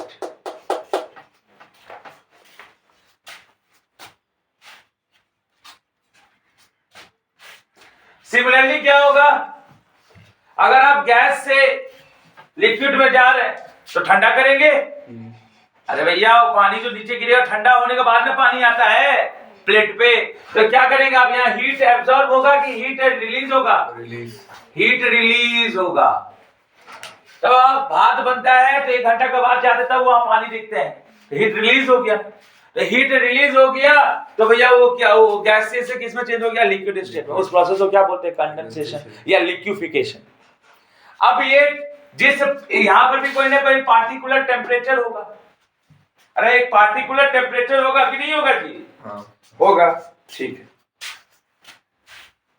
अब बोलता है कि जो प्योर सब्सटेंस है, नोट करके लिखिएगा, जो प्योर सब्सटेंस है, व्हाट इज प्योर सब्सटेंस, पहले ये बात करते हैं, व्हाट इज प्योर सब्सटेंस, जिसमें इंप्योरिटीज ना हो। तो मतलब जो सिंगल सब्सटेंस है, जैसे कि अभी आप लोग, आप अभी सिंगल है, तो प्योर सब्सटेंस मतलब हो गया कि मतलब जो सिंगल सब्सटेंस, उसमें कोई दूसरा एलिमेंट ना हो। हम लोग अभी क्या हो गया, प्योर नहीं रहे, क्यों?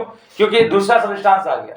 तो प्योर का मतलब है कि केवल एक सब्सटेंस कंसिस्ट हो, सिंगल सब्सटेंस, तो उसको हम लोग बोलते हैं प्योर सब्सटेंस। तो प्योर सब्सटेंस का बॉइलिंग पॉइंट, प्योर सब्सटेंस का मेल्टिंग पॉइंट, प्योर सब्सटेंस का जो भी कंडेंसेशन, जिस पॉइंट पे कंडेंसेशन हो रहा है ना, कंडेंसेशन पॉइंट, कंडेंसेशन पॉइंट, ठीक है ना, बॉइलिंग पॉइंट प्योर सब्सटेंस का, मेल्टिंग पॉइंट, ये सब क्या होता है, एक जैसा होता है, आइडेंटिकल होता है, ये याद रखिएगा। प्योर सब्सटेंस समझे ना, सिंगल सब्सटेंस, उसमें कोई दूसरा सब्सटेंस है ही नहीं, ठीक है ना।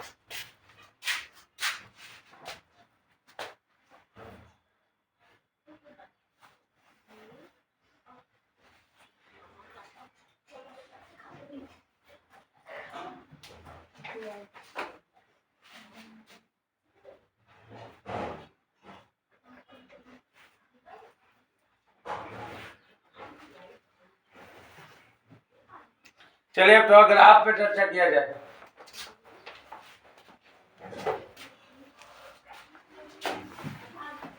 देखिए एक ग्राफ बना रहे हैं जो टेम्परेचर अगेंस्ट टाइम है,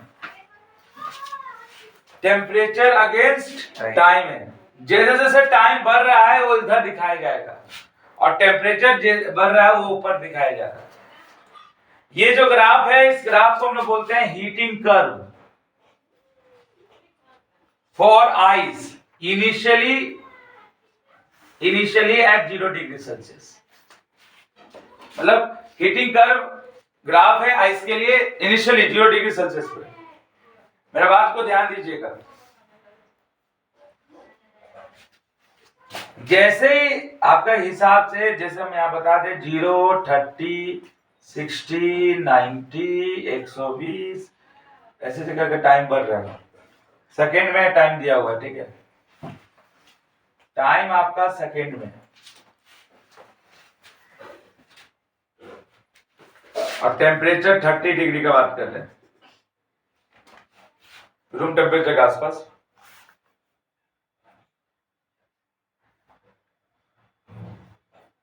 रूम टेम्परेचर 25 डिग्री होता है, बताते हैं।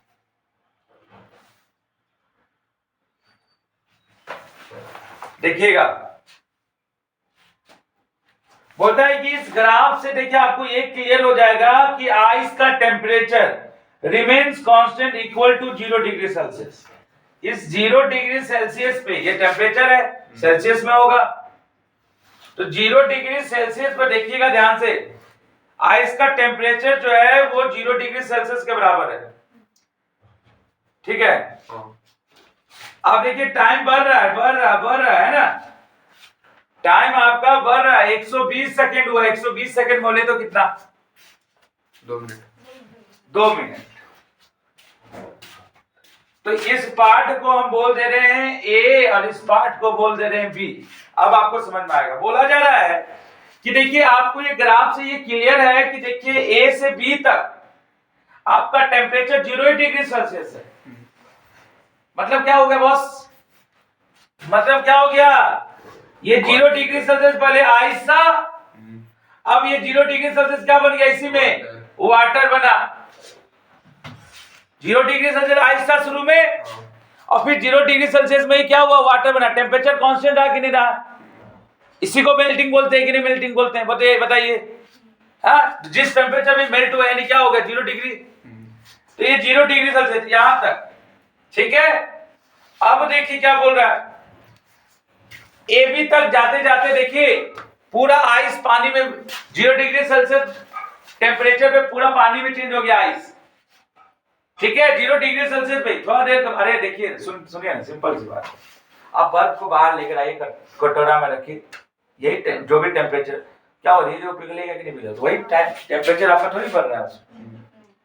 तो 0 डिग्री सेल्सियस पे आइस था, 0 डिग्री सेल्सियस में वाटर बना, उसमें टाइम टेकन हुआ 120 सेकंड यानी 2 मिनट। अब क्या हुआ, जब 0 डिग्री सेल्सियस में पूरा आइस मेल्ट हो गया, पिघल गया, जिसको हम लोग मेल्टिंग पॉइंट बोल रहे हैं, नहीं सॉलिड से वो लिक्विड में चला गया 0 डिग्री सेल्सियस पे, कांस्टेंट टेम्परेचर पे। अब यहां पर हम हीट सप्लाई देना चालू किए, अब यहां पे हीट सप्लाई देना चालू किए, अब यहां से हीट देना चालू किए, ठीक है। अब हीट सप्लाई के इस टाइम में, ठीक है, जैसे ही आप ये देखिए आपका टेम्परेचर आपका बढ़ने लगा, ठीक है, और टेम्परेचर कहां से कहां तक बढ़ा, B2C। आप 0 डिग्री सेल्सियस आइस था, ठीक है। अब हीट धीरे धीरे देना चालू किए तो 0 डिग्री सेल्सियस में वाटर में कन्वर्ट हुआ, जिसको आप लोग बोलते हैं मेल्टिंग पॉइंट, क्योंकि लिक्विड आइस सॉलिड से लिक्विड में चेंज हो गया। आप कंटिन्यू अब हीट फिर सप्लाई देने लगे, temperature 10 degree, 5 degree, 10 degree, 20 degree, 25 degree, 30 degree तक पहुंचा। तो इस कंडीशन पे क्या हो गया, पूरा प्योर पानी बन गया, प्योर पानी बन गया। हाँ, रूम टेम्परेचर 27 डिग्री होता है, तो प्योर पानी बन गया। धुआं हुआ नहीं फेंक रहा होगा, नहीं फेंक रहा। अब आगे देखते हैं, अभी हम लोग किसका हीटिंग कर्व देखें, आइस का। अब हम लोग देखेंगे हीटिंग कर्व वाटर का। अब हम लोग देखेंगे हीटिंग कर्व वाटर का। चलिए ध्यान दीजिएगा, हीटिंग कर्व वाटर का देख रहे हैं।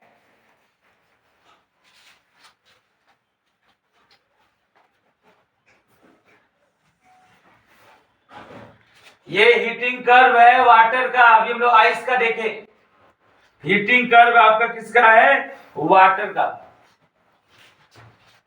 Same temperature versus time graph, temperature इधर राइज कर रहा है, इधर टाइम राइज कर रहा है, टेम्परेचर वर्सेस टाइम ग्राफ।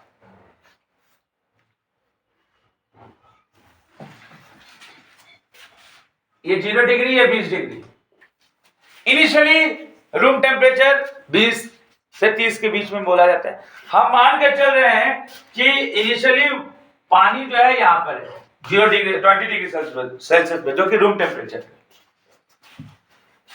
उसके बाद ये हीट लेना चालू किया, वो हीट लेना चालू किया, मतलब क्या हो गया भाई, टेम्परेचर बढ़ रहा है कि घट रहा है, बढ़ रहा। हीट लेना वो चालू किया। और देखिए आप देख रहे होंगे, जैसे ये हीट लेना चालू किया, पानी का टेम्परेचर बढ़ना चालू किया। हाँ। चालू हुआ और आपका 100 डिग्री सेल्सियस के आसपास पहुंचा। तो इसको हम बोल दे रहे हैं ए, इसको बोल दे रहे बी। सही है। अभी तक ये कैसा फेज में था, अभी तक ये कैसा फेज में था, वाटर। यहां से यहां तक में अभी तक वो क्या था, 0 डिग्री से सेम टेम्परेचर था। फिर हीट देते गए तब वो वाटर फेज में आया एट रूम टेम्परेचर। सेम अब वहीं से हम कंडीशन ले रहे हैं, 30 लिए, यहाँ 20 से 30 के बीच में रूम टेम्परेचर बोला जाता है। 20 डिग्री से हम यहाँ पर वाटर लिए, जो कि मेरा रूम टेम्परेचर था। आप क्या किए, टेम्परेचर बढ़ाए, यानी हीट सप्लाई की, टेम्परेचर बढ़ाए 100 डिग्री तक। जैसे ही 100 डिग्री तक पहुंचे हुए हैं, अभी जस्ट 100 डिग्री पहुंच रहे हैं, पहुंचे नहीं है, 100 डिग्री तक अभी पहुंचे ही है। अभी तक ये वाटर कैसा स्टेट में था, लिक्विड स्टेट में था। हाँ या ना बोलिएगा। ये वाटर यहाँ पर देखिए लिक्विड स्टेट में आ गया, ये लिक्विड स्टेट में था, यहां भी दिखा देते, ठीक है। अब क्या हुआ, जैसे ये बी पॉइंट पे पहुंचा,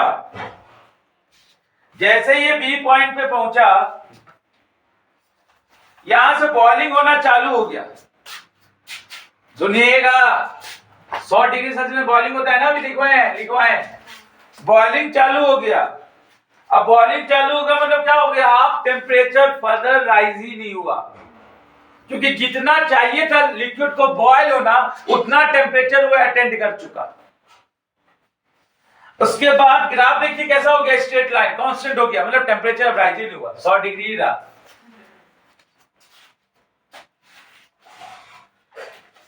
तो यहां पर आप बीओसी में इसमें हीट एनर्जी क्या हो रहा है, आप तो दे ही रहे कंटिन्यू। अरे आप हीट सप्लाई कंटिन्यू दे रहे हैं कि नहीं दे रहे हैं बताइए। हाँ। कि बंद कर दे रहे हैं, अरे भैया ले लिया है तो चलो भैया छोड़ दो, आप गैस बचाते हैं, गैस बचाते हैं हम लोग। हाँ, हाँ बोलता है बचाते हैं, तो गैस नहीं बजाएंगे।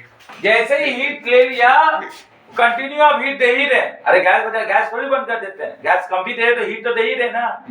तो कंटिन्यूसली यहाँ हीट सप्लाई हो रहा है, क्योंकि वो ताकि वो वाटर उतना टेम्परेचर को क्या करे, मेंटेन करके रखे। वाटर उस टेम्परेचर को मेंटेन करके रखे, बात समझ में आया। और बोला जाता है कि जिस टाइम पे ये टेम्परेचर मेंटेन किया जाता है अप्रॉक्स 30 सेकेंड लगता है 100 डिग्री सेल्सियस पे पहुंचने के लिए। अगर आप प्रॉपर हीट दे रहे हैं तो 30 सेकेंड उसको जाए लगेगा।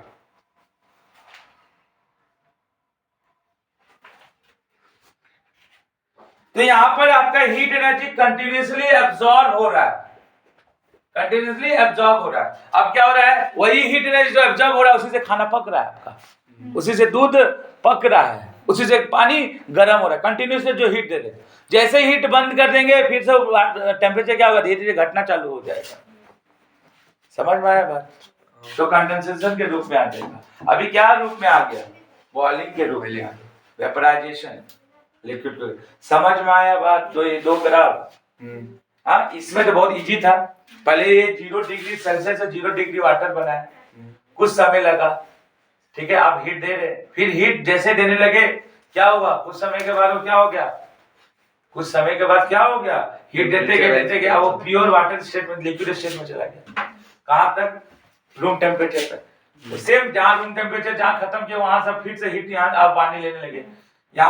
यहां से लेकर कहां तक पानी था, आप हीट दे रहे, कंटिन्यू हीट सप्लाई करें, क्योंकि टेम्परेचर बढ़ रहा है, हीट सप्लाई करें।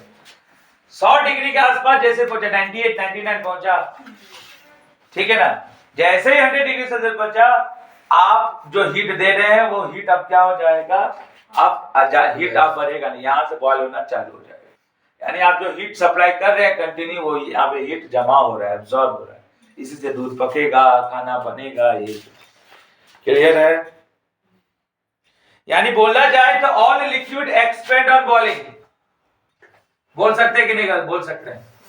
All liquid expand on boiling, boiling करते समय सारा लिक्विड क्या होगा, बॉयल होगा, है ना, और एक्सपेंड होगा उसका बॉइलिंग।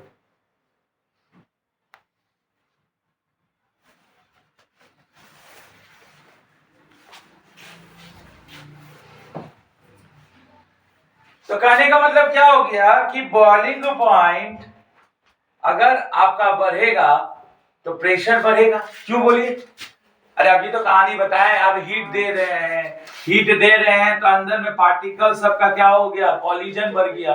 वो बार बार क्या हो रहा होगा, टकरा रहा होगा, टकरा रहा होगा, टकरा रहा होगा, ठीक है ना। तो टकरा रहा होगा तो वाल पे क्या होगा, प्रेशर बढ़ गया कि नहीं बढ़ गया, बढ़ गया कि नहीं बढ़ गया, मॉलिक्यूल के द्वारा। या फिर दूसरा हम आपको अभी बताए ना, क्या बताएं, प्रेशर इज इक्वल टू क्या होता है, एमआरटी। टेम्परेचर बढ़ाइएगा तो प्रेशर बढ़ेगा ही ना बॉस। तो जो दोनों में से जो लॉजिक समझना समझ लीजिए। तो भैया बॉइलिंग पॉइंट बढ़ेगा मतलब टेम्परेचर बढ़ रहा है आप, तो प्रेशर बढ़ेगा नहीं बढ़ेगा बस आपका। और बॉइलिंग पॉइंट घटेगा तो प्रेशर घटेगा, हाँ या ना। बॉइलिंग पॉइंट कब घटेगा, जब आप टेम्परेचर घटाएंगे।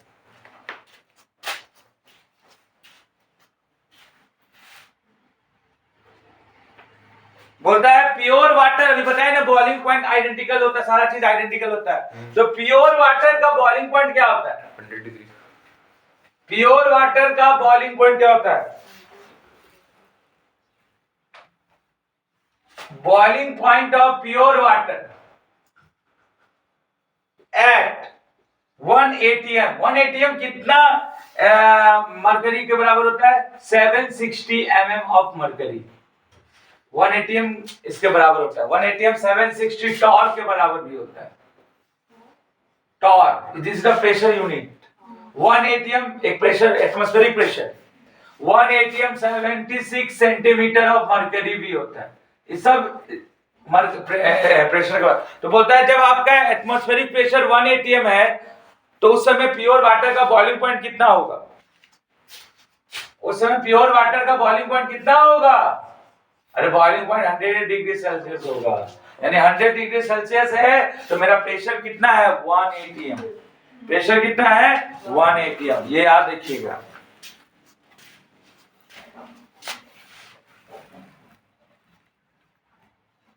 बोलता है in a pressure cooker steam is not allowed to escape out. Steam जो है उसको अलाउ नहीं है कि बाहर निकले। The vapour pressure, vapour pressure का मतलब क्या हो गया भाई?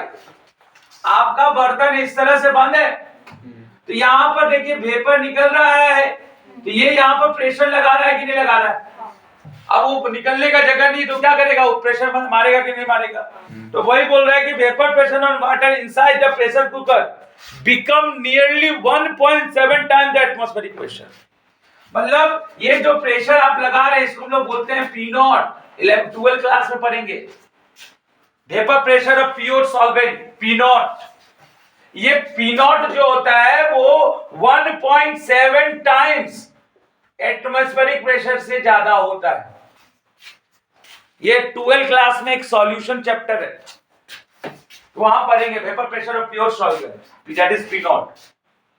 तो जो भी होगा वो क्या होगा? 1.7 टाइम्स एटमॉस्फेरिक प्रेशर से ज्यादा होता है। इसलिए क्या करता है ये बॉइलिंग पॉइंट वाटर को क्या करता है? बढ़ा देता है। और वो लगभग कितना आ जाता है? 120 degree to 125 degree Celsius boiling point हो जाता है प्रेशर कुकर का। ऐसा क्यों हुआ?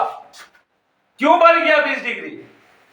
बॉइलिंग पॉइंट तो 100 डिग्री सेल्सियस होता है। प्रेशर कुकर के अंदर बॉइलिंग पॉइंट 120 डिग्री 125 डिग्री क्यों हो गया? क्योंकि तेरा अंदर का जो वेपर प्रेशर था, वेपर के द्वारा जो प्रेशर लग रहा था वो आपको 1.7 टाइम बढ़ गया एटमॉस्फेरिक प्रेशर से। यानी सर ये बॉइलिंग पॉइंट बढ़ने का वजह है प्रेशर का बढ़ जाना, प्रेशर का बढ़ जाना। तो फिर से हम एक बार फिर से चर्चा करते हैं बात को। प्रेशर कुकर के अंदर आपका वेपर एस्केप नहीं हो सकता, बाहर नहीं निकल सकता। तो इसका मतलब जो वेपर आपका वेपर निकल रहा होगा ड्यू टू हीट देंगे तो वेपर निकलेगा, ठीक है। अब हो रहा होगा तो वो क्या कर रहा होगा? ढकना में वो प्रेशर लगा रहा होगा बहुत भयानक रूप से। कभी कभी आप देखते होंगे ढक्कन खराब है या प्रेशर कुकर खराब है, ढक्कन उड़ के ऊपर चल जाता है बहुत दूर तक।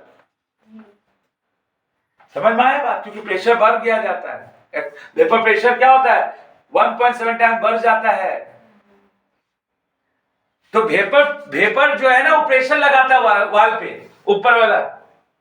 क्योंकि भैया आपको सभी को पता है कि हाई वाटर से किधर जाएगा? लो की तरफ, ऊपर की तरफ जाएगा, ठीक है। तो अंदर का एटमॉस्फेरिक, अंदर का जो वेपर प्रेशर, वेपर के द्वारा जो प्रेशर, वो एटमॉस्फेरिक प्रेशर। एटमॉस्फेरिक प्रेशर क्या होगा? देखो अभी इसके ऊपर जो प्रेशर लग रहा होगा एटमॉस्फेयर के द्वारा, उससे 1.7 टाइम ज्यादा। यानी जो ढक्कन के ऊपर से लग रहा होगा, बाहर से जो ढक्कन के ऊपर से लग रहा होगा वो एटमॉस्फेरिक प्रेशर, और अंदर से क्या हो गया?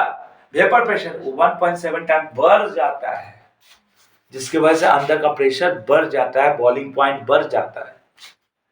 प्रेशर बढ़ने से बॉइलिंग पॉइंट बढ़ता है। अभी हम कहीं लिखवाए होंगे प्रेशर बढ़ने से टेम्परेचर बढ़ता है, मेरा बॉइलिंग पॉइंट बढ़ता है, पर लिखवाए ना अभी कहीं। तो प्रेशर बढ़ गया अंदर का, इसलिए बॉइलिंग पॉइंट बढ़ गया, 120 से 125 डिग्री सेल्सियस हो जाता है प्रेशर कुकर का, ठीक है।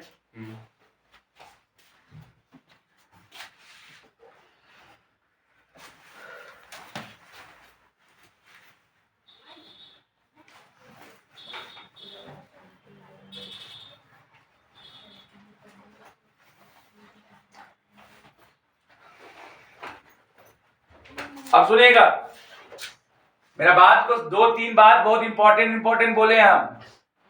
क्या क्या बोले हैं? टेम्परेचर बढ़ेगा तो प्रेशर बढ़ेगा, बॉइलिंग पॉइंट बढ़ेगा, बताएं, ठीक है। और एक समय के बाद वो क्या होगा, कांस्टेंट होगा, हीट टेम्परेचर जा रहा है। यहाँ पर क्या हुआ, कुकर के केस में 1.7 टाइम हो जाता है वेपर प्रेशर एटमॉस्फेरिक प्रेशर से, इस वजह से बॉइलिंग पॉइंट बढ़ जाता है, 120 125 हो जाता है। इसके बाद कैसे क्यों हुआ, क्योंकि अंदर का प्रेशर बढ़ गया, इसीलिए बॉइलिंग पॉइंट बढ़ गया। ठीक है, तो कहने का मतलब है कि बॉइलिंग टेम्परेचर बढ़ने से प्रेशर बढ़ रहा है ना जी, है कि नहीं? ठीक है, ये चीज दिमाग में है ना, टेम्परेचर बढ़ने से प्रेशर, ये वाला। हाँ। अच्छा, अब दूसरा चीज देखिए, अगर आप इम्प्योरिटीज मिलाते जाइएगा, ये बहुत इंपॉर्टेंट बात है, क्वेश्चन पूछा जाता है, तो इम्प्योरिटीज मिलाने से भी बॉइलिंग पॉइंट क्या हो जाएगा, बढ़ेगा। क्योंकि बॉइलिंग पॉइंट डिपेंड करता है मास पे। बॉइलिंग पॉइंट किस पे डिपेंड करता है, मास पे। तो आप इम्प्योरिटीज मिलाए मतलब मास बढ़ गया ना, तो लिख लीजिएगा boiling point directly proportional to mm molecular mass. Boiling point directly proportional to surface area. Boiling point directly proportional to surface area. सब बुक में नहीं है, सरफेस एरिया जितना ज्यादा मतलब मास ज्यादा तो बॉइलिंग पॉइंट ज्यादा। यानी इम्प्योरिटीज ऐड करने से बॉइलिंग पॉइंट बढ़ेगा, घटेगा नहीं। टेम्परेचर बढ़ाने से बॉइलिंग पॉइंट बढ़ेगा, घटेगा नहीं। क्यों, प्रेशर बढ़ जाएगा। टेम्परेचर बढ़ाने से प्रेशर बढ़ेगा, बॉइलिंग पॉइंट बढ़ेगा। तो आप कंटिन्यू आप गैस कुकर वाला याद रखिएगा। क्लियर है? तो कोई आपसे पूछे कि effect of impurities on boiling point, sir impurities add करिएगा बॉइलिंग पॉइंट बढ़ेगा। क्यों? क्योंकि मास बढ़ जा रहा है, सरफेस एरिया बढ़ रहा है, सरफेस एरिया बढ़ रहा है, इसलिए। क्लियर है? और ये आजीवन क्लास 12 तक के लिए बात याद रखिएगा, ये दोनों बात ऑर्गेनिक केमिस्ट्री में भी काम आएगा। ठीक है, अब बात करते हैं लेटेंट हीट। ये दोनों ग्राफ इंपॉर्टेंट है, ये आइस के लिए, ये वाटर के लिए। जहां खत्म किए वहां से चालू किए, ध्यान देना। अब यहाँ 20 ले लो ना, कोई दिक्कत नहीं है। हम 20 यहाँ 30 लिए, आप यहाँ 30 से चालू कर दो, कोई दिक्कत, क्या दिक्कत, कोई दिक्कत है। जहां पे खत्म वहां से चालू। ये सॉलिड से लिक्विड में चेंज हुआ, ये लिक्विड से गैसेस में चेंज हो रहा है ना। सॉलिड से लिक्विड, लिक्विड से गैस। ग्राफ कैसे बन रहा है, देखिए, तो जेट बन नहीं रहा है। इसको उठाओ, इसके ऊपर लेकर जाओ, यहां से ऐसे आया, ऐसे गया, ऐसे जेट नहीं बन गया। जेट, यही चीज इस लाइन को यहाँ कॉन्साइड कर देंगे, ऐसे ऐसे ऐसे, सॉलिड लिक्विड गैस, जेट से बना कि नहीं बना। तो याद रहेगा हीटिंग कर्व। हाँ, चलिए बात करते हैं लेटेंट हीट का।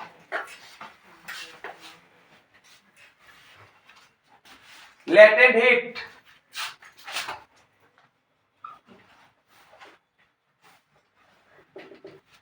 और स्पेसिफिक लेटेंट हीट।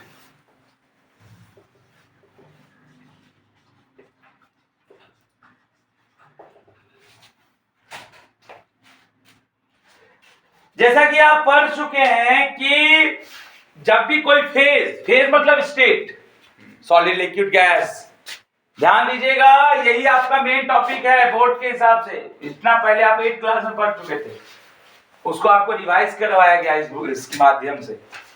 अब ये इंपॉर्टेंट टॉपिक है, इससे न्यूमेरिकल आएगा। तो आपको क्या बताया गया अभी तक, आप क्या पढ़ रहे हैं कि भैया जो भी फेज चेंज होता है, फेज मतलब state, solid liquid gas, solid से लिक्विड, लिक्विड से गैस, ये फेज चेंज हो गया। फेज जब चेंज होगा तो जो भी फेज चेंज होगा उसमें टेम्परेचर कांस्टेंट होगा। बोलिए कैसे? बर्फ लाओ और यहां पर रख दो, यही टेम्परेचर, यही रूम टेम्परेचर पे क्या होगा, वो लिक्विड में चेंज होगा। फिर आप जाओ गैस पे चढ़ा दो, वही रूम टेम्परेचर पे क्या हो रहा है, हीट दे रहे हैं, हीट ले लेकर क्या हो गया, बॉयल गैसेस स्टेट में चल जाएगा। तो आप क्या जाने कि भैया फेज चेंज हो रहा है, टेम्परेचर कांस्टेंट हो रहा है। फेज चेंज हो रहा है, टेम्परेचर कांस्टेंट हो रहा है। एक considerable amount of heat energy is, अच्छा, आप कुछ अमाउंट ऑफ एनर्जी आप देते हैं, आप कुछ अमाउंट ऑफ एनर्जी क्या करते हैं, देते हैं, उसी के कारण से क्या होता है, टेम्परेचर बढ़ता है।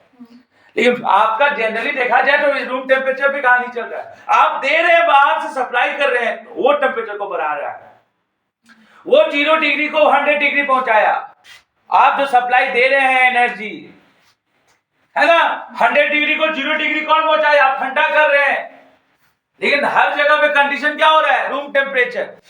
तो टेम्परेचर तो कांस्टेंट है फेज के दौरान, हाँ या ना, इसी को बोलते हैं चेंज ऑफ फेज। आप बाहर से दे रहे हैं ना, अगर नहीं देते तो पानी गर्म हो जाता क्या? नहीं, टेम्परेचर उतना ही उसका पास में रूम टेम्परेचर ना, तो फेज चेंज हो रहा है कांस्टेंट टेम्परेचर। लेकिन फेज चेंज होने के लिए क्या कर रहे हैं हम, temperature amount of heat energy दे रहे हैं बाहर से, हीट एनर्जी दे रहे हैं, टेम्परेचर उतना ही रह रहा है, हीट एनर्जी दे रहे हैं कि नहीं दे रहे, या फिर निकाल रहे, कंडेंसेशन या फिर इवापोरेशन। हीट देंगे तो इवापोरेशन वेपराइजेशन, हीट निकालेंगे तो कंडेंसेशन। क्लियर? अब यहां पर हीट एनर्जी एब्जॉर्ब हो रहा है सॉलिड के द्वारा, मेल्टिंग के दौरान। अरे जब आपका सॉलिड था उसको आप जब हीट दे रहे थे तब ना मेल्ट हुआ जी। तो हीट सॉलिड जो है हीट एनर्जी को ऑब्जर्व किया था कि नहीं किया था? जब आप लिक्विड में चेंज कर रहे थे सॉलिड को, तो हीट एनर्जी, आप इसको तो रूम टेम्परेचर पे कहा नहीं कर रहे, सॉलिड को लिक्विड मान लीजिए घर में रूम में कर रहे हैं, बर्फ लाए इसको, तो आप हीट दे रहे हैं इसको, ये हीट एब्जॉर्ब कर रहा है ना, ये सॉलिड हीट एब्जॉर्ब कर रहा था, वो लिक्विड में चेंज हो रहा है कुछ समय के बाद। और उतना ही अमाउंट जितना ये आप इसको दिए हैं जिससे कि वो लिक्विड में चेंज हुआ है, उतना ही अमाउंट वो लिक्विड से फ्रीजिंग में लगाएगा। अरे भैया जितना हीट देंगे एक स्टेट को दूसरे स्टेट में चेंज करने के लिए, उतना स्टेट ही वो वापस भी करेगा ना, इक्विलिब्रियम है ना भाई। ये कैसा चेंज है? Physical change. और फिजिकल चेंज कैसा होता है? रिवर्सिबल। पढ़े थे कि नहीं पढ़े थे? तो ये रिवर्सिबल है, यानी जितना तुम रिएक्शन को बढ़ाने में लगाएगा तो एनर्जी उतना ही क्या होगा, वापस आने में आएगा। तो आप जितना एनर्जी ये सॉलिड एब्जॉर्ब किया होगा लिक्विड में चेंज करने के लिए, उतना ही एनर्जी क्या होगा, लिक्विड में क्या होगा, सॉलिड में कन्वर्ट करने के लिए। उसको हम लोग फ्रीजिंग बोलते हैं, और सॉलिड से लिक्विड को मेल्टिंग बोलते हैं। सिमिलरली यहां पर भी होगा, लिक्विड से गैस में जितना हीट एनर्जी एब्जॉर्ब करेगा, लिक्विड को आप हीट देंगे तो ही वो गैस हो जाएगा, और उतना ही हीट एनर्जी वो, इतना हीट एनर्जी क्या हुआ, ये एब्जॉर्ब करेगा। सॉलिड हीट एनर्जी एब्जॉर्ब किया, लिक्विड हीट एनर्जी रिलीज करेगा, जितना देंगे उतना ही। ठीक, सेम कहानी, जितना आप हीट एनर्जी देंगे सेम हीट एनर्जी एब्जॉर्ब करेगा, और सेम हीट एनर्जी क्या करेगा, रिलीज करेगा। कोई शक नहीं है ये सब चीज दुनिया में, सेम सिंपल सी बात है, समझना है, इक्विलिब्रियम मेंटेन कर रहे हैं।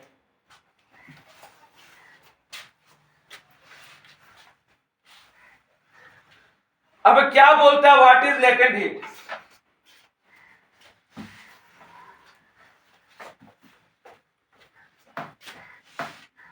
तो अब जिस तरह से आप देख रहे हैं कि हीट एनर्जी आप दे रहे हैं, यानी हीट एनर्जी एब्जॉर्ब हो रहा है और हीट एनर्जी रिलीज हो रहा है, किस लिए? फेज को एक फेज से दूसरे फेज में चेंज होने के लिए। ठीक है, अब ऐसे करने से आपका टेम्परेचर में कभी राइज हो रहा है, जब आप हीट दे रहे होंगे तो राइज होगा, जब आप हीट निकल रहा होगा टेम्परेचर आपका डाउन होगा। तो इसी को बोलते हैं लेटेंट हीट। लेटेंट हीट मतलब झूठा, फेक। लेटेंट मतलब फेक हीट। लेटेंट का मतलब क्या है? फेक, झूठ, है ना? नहीं, उसको बोलते हैं हम लोग, होता तो नहीं है, समझना है। वो कैसा हीट है? फेक है, फेक हीट है। तो लेटेंट हीट क्या हो गया? What is latent heat? तो जो आप हीट एनर्जी दे रहे हैं, एब्जॉर्ब कर रहा है, कोई एक फेज से दूसरे फेज में जाने के लिए आप हीट एनर्जी एब्जॉर्ब कर रहा है, या फिर हीट एनर्जी रिलीज कर रहा है एक फेज से दूसरे में, जितना आप दिए होंगे उतना ही एनर्जी वो रिलीज करेगा। अब इस समय में टेम्परेचर राइज हुआ होगा, जब आप हीट एनर्जी दिए होंगे तो टेम्परेचर राइज हुआ होगा, और जब हीट एनर्जी रिलीज होगा टेम्परेचर डाउन हुआ होगा। ठीक है ना? तो ये जो टेम्परेचर डाउन और अप हो रहा है, ठीक है ना, ठीक है ना, जो टेम्परेचर, इसी को बोलते हैं लेटेंट हीट। ये एक तरह का झूठा हीट है कि नहीं? इसीलिए इसको हम लोग बोलते हैं फेक हीट। मन में सोच रहे हैं ये फेक हीट है। समझ में आया बात क्या बोल रहे हैं? कोई भी फेज को एक फेज से दूसरे फेज में जाने के लिए जो भी आप हीट दिए या फिर आप हीट रिलीज किए, उसके लिए टेम्परेचर बढ़ा होगा या टेम्परेचर घटा होगा। ठीक है ना, इसी को बोलते हैं लेटेंट हीट। क्या लग रहा, सारा फेक कहानी, मतलब जो कहानी चल रहा है, ये लेटेंट हीट क्यों बोल रहे हैं इसको? टेम्परेचर समझ में आता है, ये फेक हीट इसको बोलते हैं। अच्छा, अब लेटेंट हीट को हम लोग L से डिनोट करते हैं। तो व्हाट इज लेटेंट हीट? तो लेटेंट हीट को जब हम लोग एक्सप्रेस करते हैं, ध्यान दीजिएगा, लेटेंट हीट को जब हम लोग एक्सप्रेस करेंगे, यानी स्पेसिफिक लेटेंट हीट बात किया जाए, ध्यान दीजिएगा,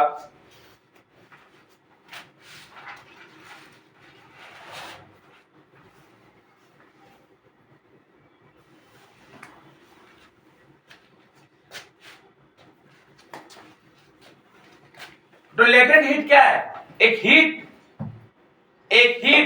फेक हीट, एक झूठा हीट, जो क्या हो रहा है, एक फेज को दूसरे फेज में चेंज करने के लिए आप कितना हीट एनर्जी दिए, कितना हीट एनर्जी निकाले, उसके में कितना टेम्परेचर चेंज हुआ, राइज हुआ या फॉल हुआ, उसी को बोल रहे हैं। तो लेटेंट हीट कहीं ना कहीं हीट ही तो है, एक तरह का कांस्टेंट हीट। जितना आप हीट दिए उतना हीट निकलेगा। तो लेटेंट हीट एक तरह का क्या है, कांस्टेंट हीट है। आप जितना हीट दिए होंगे, जितना एनर्जी वो एब्जॉर्ब किया होगा, उतना ही एनर्जी वो रिलीज करेगा।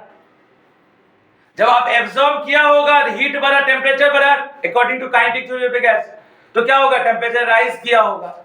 और जब आप हीट निकाले तो टेम्परेचर फॉल किया होगा। इसी को लेटेंट हीट बोलते हैं। तो लेटेंट हीट क्या है? जितना आप हीट दे रहे हैं उतना हीट ले रहे हैं, वही जो जाने और आने में जो हीट लग रहा है वही कांस्टेंट हीट। तो लेटेंट हीट एक तरह का क्या है, कांस्टेंट हीट। अगर आप बात करें स्पेसिफिक लेटेंट हीट, तो स्पेसिफिक लेटेंट हीट क्या हो गया? हर सब्सटेंस का इक्वल होता है। स्पेसिफिक लेटेंट हीट क्या हो गया? तो स्पेसिफिक नाम हम आप लोग को बोल दिए थे। जब भी नाम, जैसे हीट कैपेसिटी और स्पेसिफिक हीट कैपेसिटी, दोनों का सिंबल आपका, इसको हम L डैश बोल दो, ठीक। जैसे हीट कैपेसिटी को हम लोग C डैश बोलते थे। C डैश क्या था? Q बाय डेल्टा T, हाँ या ना? 1 डिग्री सेल्सियस बढ़ाने के लिए जो भी आप हीट एनर्जी दिए, ध्यान दीजिए, 1 डिग्री सेल्सियस बढ़ाने के लिए जो भी आप हीट एनर्जी दिए उसको बोलते हैं हीट कैपेसिटी। था? तो स्पेसिफिक हीट कैपेसिटी को C बोलते थे ना, इसको हम L डैश बोल देंगे, स्क्वायर बोलेंगे, क्या दिक्कत है? सेम कहानी होगा। तो स्पेसिफिक हीट कैपेसिटी, स्पेसिफिक मतलब क्या होगा, कोई एक स्पेसिफिक होगा कि एक चीज में। तो स्पेसिफिक हीट कैपेसिटी क्या चीज के लिए स्पेसिफिक था? सब्सटेंस के लिए। तो भैया material of the substance, material of the substance, यानी सब्सटेंस के मास पे डिपेंड करता था। अगर आपका मास नहीं था तब तक तो वह क्या था भाई? मतलब हीट कैपेसिटी था। जैसे आप मास ले आए, पर यूनिट मास ले आए, वो क्या बन गया? स्पेसिफिक। तो एक स्पेसिफिक बात है, यानी अब क्या बोल रहे हैं, मास आने से कॉपर के लिए अलग होगा स्पेसिफिक हीट, पानी के लिए अलग होगा, गर्म पानी के लिए अलग होगा, क्योंकि मास चेंज हो रहा है। तो ये मास उसको स्पेसिफिक बनाया, नहीं था तब तक हीट कैपेसिटी था। ये मास आने से वो हर एक सब्सटेंस के लिए अलग अलग बन गया। किसी का मास ज्यादा होगा तो उसके लिए अलग होगा स्पेसिफिक हीट कैपेसिटी, मास ज्यादा मतलब हीट स्पेसिफिक कम होगा। किसी का मास बहुत कम, हाइड्रोजन का सबसे ज्यादा स्पेसिफिक हीट कैपेसिटी है, कितना है? 15,000। कितना है? 15,000। 15,000। 4200 तो इसका था, 4200 पानी का होता है। तो बात समझ में आई, क्योंकि हाइड्रोजन का मास सबसे कम है, इसलिए तो मास से डिसाइड हो जा रहा है ना किसका स्पेसिफिक ज्यादा, किसका स्पेसिफिक कम। अच्छा, पानी का आधा 2100 किसका था? वेपर। और 420 किसका था? आइस। ठीक है ना? तो ये याद रखिएगा, स्पेसिफिक हीट कैपेसिटी। ठीक है? तो सेम कहानी के दर्ज पे इसको भी कहानी बनाया जाए। तो लेटेंट हीट क्या है? लेटेंट हीट सर, जो आप एनर्जी दे रहे हैं और उतना ही एनर्जी निकाल रहे हैं, उस समय जो टेम्परेचर फॉल हो रहा है या उस समय टेम्परेचर राइज हो रहा है, उस समय जो हीट हुआ उसी हीट को बोल रहे हैं एक तरह का फेक हीट। फेक हीट, एक तरह का फेक हीट को बोल रहे हैं लेटेंट हीट। तो सर स्पेसिफिक, तो सर कुछ ना कुछ स्पेसिफिक आएगा। तो सर इस चैप्टर में स्पेसिफिक यानी मास आ रहा था, यहाँ भी मास आ जाएगा, एकदम आएगा। अब हर एक सब्सटेंस का अलग अलग मास होगा तो अलग अलग स्पेसिफिक लेटेंट हीट होगा। तो इस L क्या है? स्पेसिफिक लेटेंट हीट है।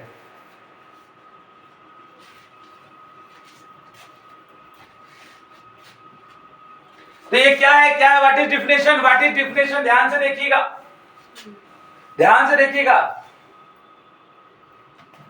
The amount of heat energy, क्या लिबरेट या फिर हीट एनर्जी लिबरेट मतलब निकलना, amount of heat energy release या हीट एनर्जी एब्सॉर्ब, वही ला हीट एनर्जी फेक, जिससे टेम्परेचर राइज हो जाएगा, टेम्परेचर घट जाएगा पर यूनिट मास। तो ये हीट एनर्जी देखिए, यहां पर ध्यान दीजिए, नहीं तो रटना पड़ेगा फिर से, हम नहीं चाहते कोई हीट एनर्जी आप दे रहे हैं और ले भी रहे हैं, इससे क्या हो रहा है, दे क्यों रहे हैं और ले क्यों रहे हैं, फेज चेंज हो रहा है। तो the amount of heat energy absorb या release per unit mass of a substance during the change of the phase के चेंज के दौरान जो भी आप हीट एनर्जी दिए या लिए, ताकि टेम्परेचर आपका राइज हो या डाउन हो, है ना, पर यूनिट उस सब्सटेंस के मास पे, उसी को बोलेंगे स्पेसिफिक लैटिट्यूड। क्लियर हो गया। और टेम्परेचर क्या होगा, कांस्टेंट होगा। भैया आप ये बताएं ना, आप जब तक हीट नहीं देंगे तब तक बॉयल होगा, वो भी तो रूम टेम्परेचर भी होगा ना बर्तन, तो टेम्परेचर कांस्टेंट। तो फेज चेंजिंग के दौरान जो भी आप हीट एनर्जी दे रहे हैं या हीट एनर्जी ले रहे हैं, जिससे टेम्परेचर बढ़ रहा है या जिससे टेम्परेचर गिर रहा है ना, उस समय जो आप हीट दिए यानी फेक हीट, उसको लेटेंट हीट बोलते हैं, वो पर यूनिट मास, उस सब्सटेंस के पर यूनिट मास के बराबर होता है स्पेसिफिक लेटेंट हीट। क्लियर है। और टेम्परेचर कांस्टेंट होगा। क्लियर है। अब एक बार डेफिनेशन पढ़ लेंगे, याद हो जाएगा पूरा। नहीं, अब यूनिट बात करते हैं। तो हीट का यूनिट क्या होता है, जूल, और मास का यूनिट क्या होता है, केजी, होता है कि नहीं होता है। तो स्पेसिफिक यूनिट का क्या होता है, यूनिट हो गया जूल पर केजी। और कॉमन यूनिट क्या होगा, हीट का यूनिट क्या होता है, कैलोरी भी तो होता है, नहीं होता है कैलोरी। एक कैलोरी में 4.5 जूल, 4.2 जूल बताए थे आप लोग। और यहाँ मास का यूनिट ग्राम ले लीजिए, तो कैलोरी पर ग्राम भी तो हो सकता है। एक यूनिट क्या हो सकता है, बड़ा यूनिट लो, किलो कैलोरी लो, और मास को केजी ले लो, किलो कैलोरी पर केजी, किलो कैलोरी पर केजी। अरे मास केजी भी है, ग्राम भी हो सकता है, हीट जूल में भी हो सकता है, कैलोरी में हो सकता है। एक कैलोरी में कितना जूल, 4.2 जूल। ठीक है।